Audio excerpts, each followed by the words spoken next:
नमस्कार। पाई नेटवर्क ना एक बहुत ही नए और बड़े अध्याय में कदम रखने जा रहा है। ये एक ऐसा बदलाव है जो इसके लाखों पायनियर्स मतलब जो लोग इसे माइन कर रहे हैं उनके लिए सब कुछ बदल सकता है। तो आज हम यही जानेंगे कि आखिर ये तकनीकी अपग्रेड है क्या, और इससे भी ज्यादा जरूरी इसके पीछे का बड़ा मकसद क्या है। आज हम इसे 5 हिस्सों में समझेंगे। सबसे पहले हम उस अगले अध्याय की बात करेंगे। फिर देखेंगे कि हम जैसे पायनियर्स को कौन-कौन सी नई शक्तियां मिलने वाली हैं। इसके बाद हम जीसीवी आंदोलन के पीछे की फिलॉसफी को जानेंगे।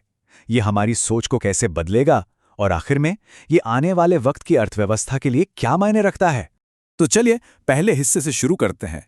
देखिए, पाई नेटवर्क के इतिहास में एक ऐसी तारीख आ रही है जो एक बिल्कुल नए दौर की शुरुआत करने वाली है।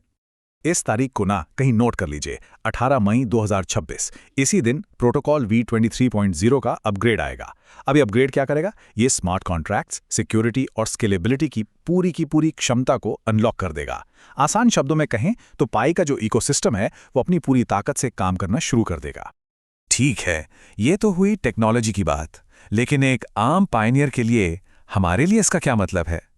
चलिए दूसरे सेक्शन में देखते हैं कि पाई माइन करने वालों को असल में कौन सी नई पावर्स मिलने वाली हैं।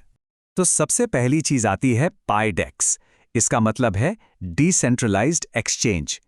इसे आप एक ऐसे बाजार की तरह समझिए जहां लोग सीधे एक दूसरे से लेन देन कर सकते हैं, बिना किसी बैंक या बिचौलिए के। ये पूरी तरह से पाई कम्युनिटी के कंट्रोल में होगा।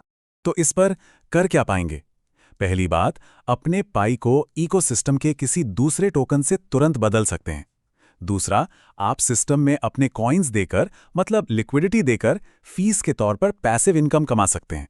और तीसरा, दूसरे पायनियर्स के साथ सीधा सीधा व्यापार कर सकते हैं। अगला बड़ा टूल है पाई लॉन्च पैड। सोचिए, ये एक ऐसा प्लेटफॉर्म है जहां कम्युनिटी के लोग ही नए नए और काम के प्रोजेक्ट्स शुरू कर सकते हैं और बाकी लोग उनमें इन्वेस्ट कर सकते हैं।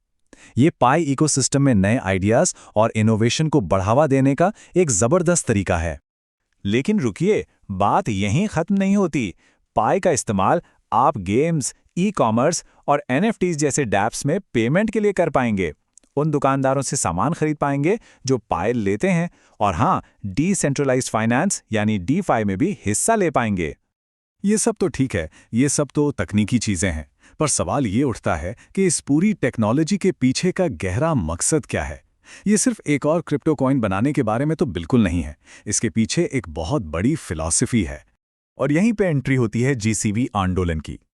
ये पाई नेटवर्क के डेवलपमेंट के पीछे का वो मिशन है जो इंसानों को सेंटर में रखता है।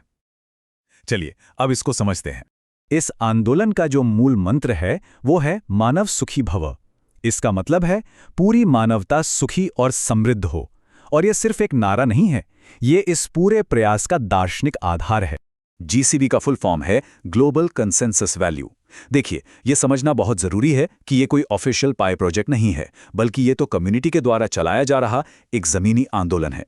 इसका एक ही लक्ष्य है, पाई की कीमत बाजार के उतार चढ़ाव से तय ना हो, बल्कि कम्युनिटी की आपसी सहमति और उसके असली इस्तेमाल से तय हो।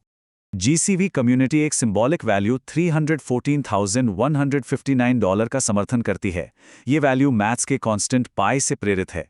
इसका मकसद सिर्फ इतना है कि पायनियर्स अपने पाई को बेचने की जल्दबाजी ना करें, बल्कि उसे होल्ड करें, इस्तेमाल करें और इस इकोसिस्टम को बनाने में मदद करें। तो आप समझ रहे हैं, ये आंदोलन सिर्फ एक डिजिटल करेंसी के बारे में नहीं है, ये हमारी पैसे को लेकर जो सोच है उसे बदलने के बारे में है।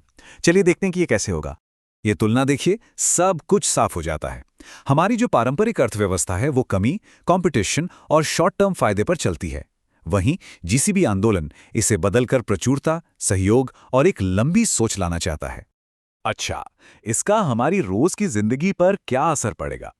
जरा सोचिए, एक ऐसी इकोनॉमी के बारे में जो बैंकों पर निर्भर नहीं है, जहां कोई भी अपने मोबाइल से माइनिंग करके कमा सकता है और जहां लोकल बिजनेस को बढ़ावा मिलता है।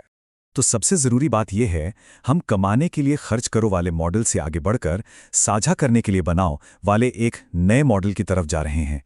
ये एक बहुत ही बड़ा और गहरा बदलाव है। चलिए अब इसके सबसे बड़े और दूरगामी लक्ष्य को देखते हैं कि ये आंदोलन भविष्य की अर्थव्यवस्था और पूरी मानवता के लिए क्या विजन रखता है। ये सिर्फ टेक्नोलॉजी नहीं है, इसमें एक आध्यात्मिक और नैतिक परत भी जुड़ी हुई है। इसका मकसद है Web3 का इस्तेमाल सिर्फ मुनाफा कमाने के लिए ना हो, बल्कि इंसानों की भलाई का एक जरिया बने। KYC वेरीफाइड पहचान के जरिए ये टेक्नोलॉजी को नैतिकता से जोड़ता है, ताकि समाज में समानता, न्याय और कम्युनिटी का शासन बढ़े। अगर एक लाइन में कहूं तो लक्ष्य एक ऐसी दुनिया में मानव प्रथम अर्थव्यवस्था बनाना है जहां आर्टिफिशियल इंटेलिजेंस और बड़ी बड़ी कंपनियों का कंट्रोल बढ़ता ही जा रहा है। ये शक्ति को वापस आम इंसान के हाथों में देने का एक प्रयास है। और आखिर में एक सवाल, क्या ये टेक्नोलॉजी जो दुनिया भर के करोड़ों लोगों को एक दूसरे से जोड़ रही है, हमारी प्राचीन अवधारणा वसुधैव कुटुंबकम यानी कि पूरी दुनिया एक परिवार है, इसका डिजिटल रूप बन सकती है? इस पर सोचिएगा जरूर।